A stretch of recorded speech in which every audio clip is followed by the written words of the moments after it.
What's up guys, welcome to another tutorial. So today we're going to be learning how to save a file as PDF from Photoshop, and many people have been asking this question, but I'm just going to break it down for you to the simplest way possible so everyone can understand this.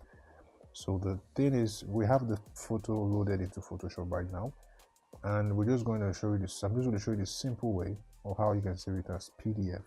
So we're going to first of all go to File, go to Save As, select Save on your computer or wherever you want to save it to. Come to Save As Type, select PDF. Right, you find the Photoshop PDF.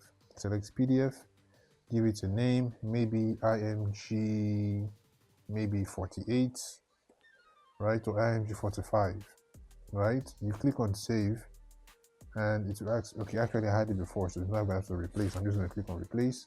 Yes, it's going to ask me to go into the settings to check some extra things. So I think we should concern you for the first time is go to compression. You can change this now, the quality, image quality, from maximum to high to medium, low, or minimum, whichever you prefer. The higher it is, the higher the quality and higher the file size. One thing Photoshop does is it saves the file as a bigger file from the original you kept. So if you have like a 1 megabyte file or picture or document, it becomes about 5 megabytes sometimes. But that's another setting for another day we're going to talk about. So for now, you can choose any of these ones. Let's say I'm picking high. I'm just going to look at the output. I'm not doing any conversion on this. So majorly I'm just going to keep it on compression and see what I want to put. Set high. You can also change from JPEG to zip or anyone that if you don't want to use anyone, fine, but I just want to leave it on JPEG, right? So I'm going to click on Save PDF.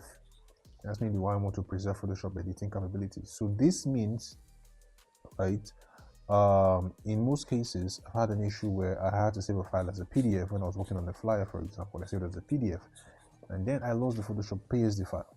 But fortunately, after I did this and clicked on yes, when I opened up the PDF, it came with all the layers like I was doing the flyer, like the original PSD file. So I had to save again to use it. So that's what saving. So somehow Photoshop does that. When you save as a Photoshop PDF, whatever you have on it, maybe you wrote some extra stuff or add some text, you can always get them back. So don't worry. So now we're done saving this. We're just going to check it. We're going to go to File Explorer, go to Downloads, and there we have it, image 45. So there it is. This is it. It's PDF. So it's showing here as a PDF. All right. So you can always open this on Photoshop. It's going to come back to the way it was. So you have 10 layers, they're all going to show. So this is the very easy way to save anything on Photoshop as PDF.